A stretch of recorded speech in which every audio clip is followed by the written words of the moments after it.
నిన్నటి దాకా ఓ లెక్క ఇవాల్టి నుంచి మరో లెక్క అంటోంది సిట్. ఎన్నికల రణరంగంతో రక్తసిక్తంగా మారిన ఏపీలో అంతా సెటరేట్ చేస్తామంటోంది. ఇలా ఛార్జ్ ఇవ్వగానే అలా రంగంలోకి దూసుకెళ్లింది. మొన్నటి దాకా పొలిటికల్ ఫ్యాక్షన్ తో ఏపీ వణికిపోయింది. వీధుల్లో అరాచక శక్తులు వీరంగం చేశాయి. ఇప్పుడు వాళ్ల బెండు తీసి లోపలేస్తామంటోంది ప్రత్యేక దర్యాప్తు బృందం. ఇక చాలా చోట్ల ప్రేక్షక పాత్ర పోషించిన పోలీసు అధికారుల పాపాల చిట్టాపై కూడా ఆరా తీస్తోంది.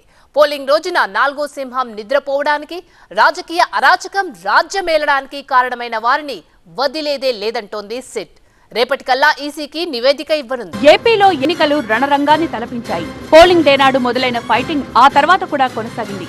మొదట పల్నాడులో పొలిటికల్ బీభత్స కాండ జరిగింది.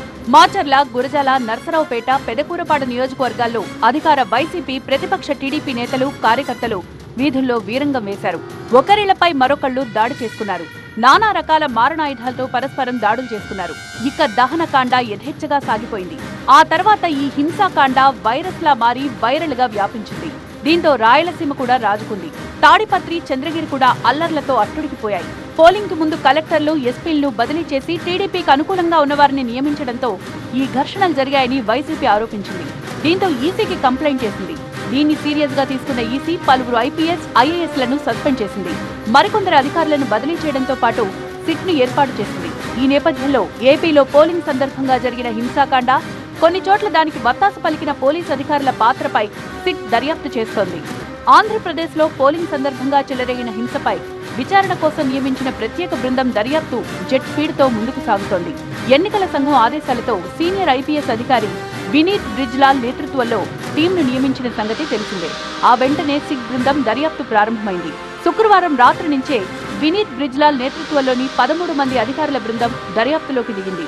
ఈ టీంలో ACB SP Ramadevi, additional SP Soumyalatha, ACB DSP Ramanamurthy, CID DSP Srinivasulu, DSP V Srinivasarao, DSP Ravi Manoharachari, ఇన్స్పెక్టర్లు భూషణం, వెంకట్రావు, రామకృష్ణ, జీఐ శ్రీనివాస్, మోయిన్, ఎన్ ప్రభాకర్, శివప్రసాదులు ఉన్నారు. పల్నాడు, అనంతపురం, తిరుపతి జిల్లాల్లో ఎన్నికల హింసాకాండపై సిట్ దర్యాప్తు చేస్తోంది.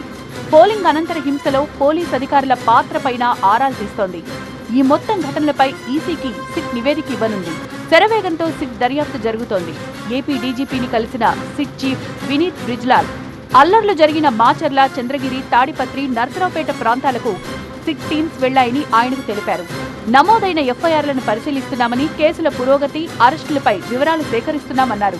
దర్యాప్తుపై ఎప్పటికప్పుడు డీజీపీకి వివరాలు తెలియజేస్తామన్నారు సిట్ చీఫ్.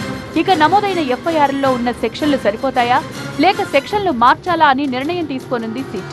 ఇప్పటి వరకు కేసులు కట్టకపోతే కొత్తగా ఎఫ్ఐఆర్లు నమోదు చేయనుంది. కేసులు నమోదు చేసిన తర్వాత దర్యాప్తు పురోగతిని పరిశీలించనుంది. ఇక అరెస్టులపై ఆరా తీస్తోంది సిట్ అధికారుల బృందం.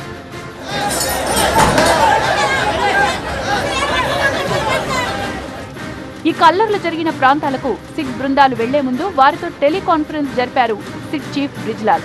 అల్లర్ల ఘటనలపై విచారణ జరపాల్సిన అంశాలపై వారితో చర్చించారు. ఎన్నికల్లో హింసాకాండపై సిట్ యాక్షన్ మొదలైంది. ఎక్కడెక్కడ హింస జరిగిందో, చేసిందెవరో తేల్చే పనిలో పడ్డారు అధికారులు. ఇప్పటికే నిందితుల కోసం వేట మొదలుపెట్టిన సిట్ టీం హింసాకాండ జరిగిన ప్రాంతాలకు వెళ్లింది. తిరుపతి స్ట్రాంగ్ రూమ్ దగ్గర జరిగిన అల్లర్లపైన ఆరా తీస్తోంది సిట్. పద్మావతి వర్సిటీ దగ్గర అల్లరి మూకల దాడిలో గాయపడ్డ ఎంఆర్పల్లి సీఐ ఇప్పటిదాకా పోలీస్ కంప్లైంట్ ఇవ్వలేదు.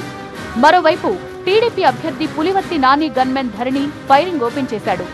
అతడు కూడా పోలీసులకు ఫిర్యాదు చేయలేదు. పోలీస్ శాఖకు చెందిన వజ్ర వాహనంపై దాడులు జరిగినా ఫిర్యాదు ఇవ్వలేదు. వీటన్నింటిపై సిట్ ఆరా తీస్తోంది. ఇక నర్సరావుపేటలో సిట్ బృందం పర్యటించింది. పోలింగ్ రోజు జరిగిన అల్లర్లపై 2 టౌన్ పోలీస్ స్టేషన్లో వివరాలు అడిగి తెలుసుకుంది సిట్ బృందం. పొలిటికల్ ఫ్యాక్షన్, దాని వెనుకున్న పోలీస్ యాక్షన్ పై ఇప్పుడు సిట్ సీరియస్ రియాక్షన్ మొదలుపెట్టింది. ఎన్నికల హింస సంగతి తేల్చడానికి సిట్ బృందం బెత్తం పట్టుకుని రెడీ అయింది. ఇది చేసిందెవరు, చేయించిందెవరు అనేది తేల్చనుంది సిట్.